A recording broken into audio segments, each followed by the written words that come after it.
इस कहानी की शुरुआत में हमें आज से 20,000 साल पहले का दृश्य दिखाया जाता है, जहाँ ताऊ नाम का एक आदमी अपने कबीले के साथ शिकार पर आया था ताकि ये लोग सर्दियों का खाना इकट्ठा कर सकें। तभी इन्हें जंगली भैंसों का एक झुंड दिखाई दिया और ये देखकर ताऊ ने अपने लोगों से हमले के लिए तैयार रहने को कहा।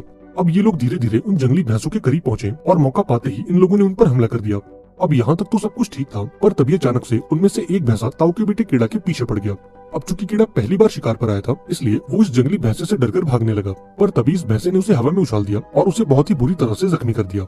इसके बाद उसने कीड़ा को अपनी सींग में फंसा लिया और उसे लेकर खाई की तरफ बढ़ने लगा। अब ताऊ ने भी ये सब देख लिया और अपने बेटे को बचाने के लिए उस भैंसे पर भाला फेंक कर मारा, लेकिन घायल होने के बावजूद भी ये भैंसा रुका नहीं और कीड़ा को ले जाकर उस खाई में उछाल दिया। अब यहाँ ये कहानी फ्लैशबैक में जाती है और हमें एक हफ्ते पहले का दृश्य दिखाया जाता है, जब कबीले के लोग शिकार पर जाने की तैयारी कर रहे थे और अपने लिए अलग अलग किस्म के हथियार बना रहे थे। अब उस रात कीड़ा की माँ ने कीड़ा के पिता से कहा कि आप मेरे बेटे को शिकार पर लेकर मत जाइए, क्योंकि अभी वो इसके लिए तैयार नहीं है और मैं उसे इतनी छोटी उम्र में खोना नहीं चाहती। इस पर कीड़ा के पिता कहते हैं कि सर्दियों का मौसम आने वाला है और अगर हम शिकार पर नहीं गए तो हमारा पूरा गाँव भूख से मारा जाएगा। अब अगली सुबह ताऊ कबीले के लोगों को लेकर शिकार पर निकल गया और काफी देर तक चलने के बाद ये सभी पत्थर से बने एक स्मारक तक पहुंचे, जिन्हें इनके पूर्वजों की याद में बनाया गया था। इस कबीले का एक रिवाज है जिसके अनुसार अगर कोई शिकार के दौरान मारा जाता है तो कबीले के लोग उसकी याद में एक पत्थर का स्मारक बनाते हैं।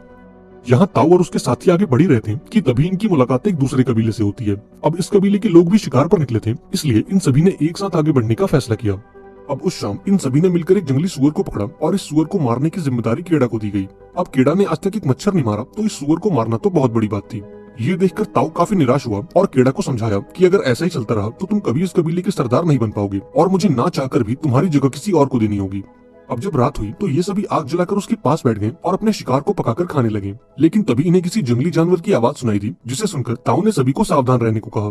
लेकिन अभी ये लोग कुछ सोच पाते उससे पहले एक शेर ने इन पर हमला कर दिया और कापा नाम की एक लड़की को उठाकर ले गया। अब अगली सुबह इन लोगों ने कापा की याद में एक स्मारक बनाया और शिकार की तलाश में आगे निकल गए। ये सभी घंटों तक ऐसे ही चलते रहे, लेकिन आज इन्हें कोई भी काम लायक शिकार नहीं मिला और इसलिए इन लोगों ने एक पत्थर की गुफा में रात गुजारने का फैसला किया।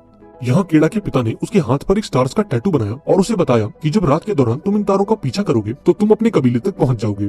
असल में ये एक तरह का नक्शा था ताकि अगर शिकार के दौरान कोई अपना रास्ता भटक जाए तो इन तारों का पीछा करके अपने घर पहुंच सके। अब अगली सुबह ये लोग दोबारा से शिकार की तलाश में निकल गए और थोड़ी दूर चलते ही इन्हें कुछ जंगली भैंसों के पैरों के निशान दिखाई दिए। इसके बाद ये सभी लोग धीरे धीरे उन भैंसों के करीब पहुंचे और मौका मिलते ही एक साथ उन पर टूट पड़े। और अब ये कहानी वहीं आ गई जहाँ से इसकी शुरुआत हुई थी। एक भैंसे ने कीड़ा को बुरी तरह से जख्मी कर दिया और उसे इस बड़ी सी खाई में उछाल दिया। यहाँ कबीले के लोगों को लगा कि कीड़ा खाई में गिरकर मर चुका होगा, लेकिन जब उन्होंने पास जाकर देखा तो वो अभी भी एक चट्टान के सहारे लटका हुआ था। लेकिन अभी ये लोग उसे बचा पाते कि तभी कीड़ा का हाथ फिसल गया और वो नीचे खाई में जाने लगा, पर खुशकिस्मती से वो सीधा खाई में नहीं गिरा और पत्थरों से टकराता हुआ एक चट्टान पर जाकर बेहोश हो गया। ये देखकर ताऊ अपने बेटे को बचाने के लिए नीचे जाने लगा, लेकिन कबीले के बाकी लोगों ने उसे ऐसा करने से रोक लिया। उन्होंने ताऊ को समझाया कि अब इन सबका कोई फायदा नहीं है, क्योंकि इतनी ऊंचाई से गिरने के बाद किसी का भी बच पाना इम्पॉसिबल है। हालांकि ताऊ ने इन बातों पर ध्यान नहीं दिया और चट्टान के किनारे बैठकर अपने बेटे को आवाजें लगाने लगा। देखते ही देखते रात हो गई, लेकिन कीड़ा को अब तक होश नहीं आया और इसलिए ताऊ ने भी ये मान लिया कि अब उसका बेटा इस दुनिया में नहीं है। अब अगली सुबह कबीले के लोगों ने भारी मन के साथ कीड़ा को आखिरी विदाई दी और अपना किया हुआ शिकार लेकर कबीले की तरफ निकल गए। ऐसे ही कुछ घंटे बीत गए, लेकिन कीड़ा को अब तक होश नहीं आया। इसी बीच एक गिद्ध की नजर कीड़ा पर पड़ी और वो उसे मरा हुआ समझकर उसके पास आ गया, लेकिन जैसे ही उसने कीड़ा को खाना शुरू किया, कीड़ा फौरन होश में आ गया और एक ही झटके में उस गिद्ध की गर्दन पकड़कर उसे नीचे फेंक दिया। अब खुद को इस चट्टान पर देखकर कीड़ा काफी घबरा गया और चीख चीख कर मदद की गुहार लगाने लगा, लेकिन जल्दी उसे एहसास हो गया कि यहाँ उसकी मदद के लिए कोई नहीं है। अब कीड़ा ऐसे तो मरना नहीं चाहता था, इसलिए उसने हिम्मत करके उस चट्टान पर चढ़ाई करनी शुरू कर दी। काफी कोशिश के बाद वो थोड़ा ऊपर तो आया, लेकिन अब यहाँ से आगे जाने का कोई रास्ता नहीं था। पर इसके बावजूद भी कीड़ा ने हार नहीं मानी और अपनी पूरी जान लगाकर उस चट्टान के सहारे लटका रहा। अब यहाँ उसकी किस्मत ने साथ दिया और बहुत जल्द वहाँ जोरदार बारिश होने लगी। इस मूसलाधार बारिश ने उस बड़ी सी खाई को एक नदी में बदल दिया और ये देखकर कीड़ा के दिमाग में एक आइडिया आया। अब चूंकि कीड़ा को तैरना आता था, इसलिए उसने पानी की गहराई का अंदाजा लगाया और हिम्मत करके नीचे कूद गया, लेकिन वो पानी में गिरते ही बेहोश हो गया और जब अगली सुबह उसे होश आया तो वो एक नदी के किनारे पर पड़ा हुआ था।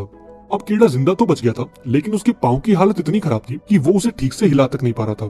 दरअसल इतनी ऊंचाई से गिरने के चलते उसके पाँव की हड्डी खिसक चुकी थी और उसका पाँव पूरी तरह से सूज चुका था। अब कीड़ा ने हिम्मत करके अपने पैर को पत्थरों के बीच फंसाया और अपनी उस हिली हुई हड्डी को ठीक किया। इसके बाद उसने एक लकड़ी को यूज करके अपने पैर को सहारा दिया और फटाफट से उस चट्टान के ऊपर पहुंचा जहां से वो नीचे गिरा था। ऊपर पहुंचकर जब उसने अपने नाम का स्मारक देखा तो वो पूरी तरह से टूट गया और फूट फूट कर रोने लगा। तभी उसने कुछ अजीब सी आवाजें सुनी और जब उसने पीछे मुड़कर देखा तो उसकी नजर भेड़ियों के एक झुंड पर गई।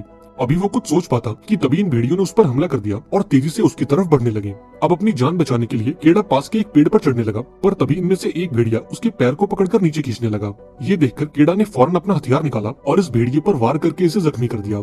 इसके बाद वो पेड़ के ऊपर चढ़ गया और भेड़ियों के जाने तक इसी पेड़ पर रहने का फैसला किया। अब देखते ही देखते रात हो गई, लेकिन ये भेड़िए अब भी यहाँ से जाने के लिए राजी नहीं थे। यहाँ केड़ा के पास कोई और चारा नहीं था, इसलिए उसने पूरी रात इस सूखे हुए पेड़ पर गुजार दी। अगली सुबह उसने देखा कि वो घायल भेड़िया तो वहीं मौजूद है, लेकिन उसके बाकी साथी वहाँ से जा चुके हैं। अब सबसे पहले केड़ा ने अपने चाकू से एक हथियार बनाया ताकि वो उस घायल भेड़िए को मार सके, क्योंकि केड़ा ये जानता था कि अगर उसने इस भेड़िए को नहीं मारा तो ये भेड़िया उसे मार देगा। इसके बाद वो नीचे आया और इस भेड़िए को मारने के लिए आगे बढ़ा, लेकिन जब उसने इसकी आंखों में देखा तो उसे इस घायल भेड़िए पर तरस आ गया और उसने उसे मारने का मन बदल दिया। हालांकि वो इस भेड़िए को ऐसे खुला नहीं छोड़ सकता था, इसलिए उसने इसके मुंह को एक रस्सी से बांध दिया और उसे कंधे पर उठाकर आगे बढ़ने लगा। अब सारा दिन चलने के बाद ये दोनों एक छोटी सी गुफा में पहुंचे, जहां इन दोनों ने जैसे तैसे करके अपनी रात गुजारी। अगली सुबह केड़ा ने कुछ जड़ी बूटियों को इकट्ठा किया और उन्हें पीसकर अपने घाव पर लगा लिया। इसी बीच जब केड़ा पानी पी रहा था तब इस भेड़िए ने अपने मुंह पर बंधी हुई रस्सी को खोल दिया। अब ये देखकर पहले तो केड़ा थोड़ा घबरा गया, लेकिन फिर उसने खुद को शांत किया और इस भेड़िए को पानी देने के लिए आगे बढ़ा।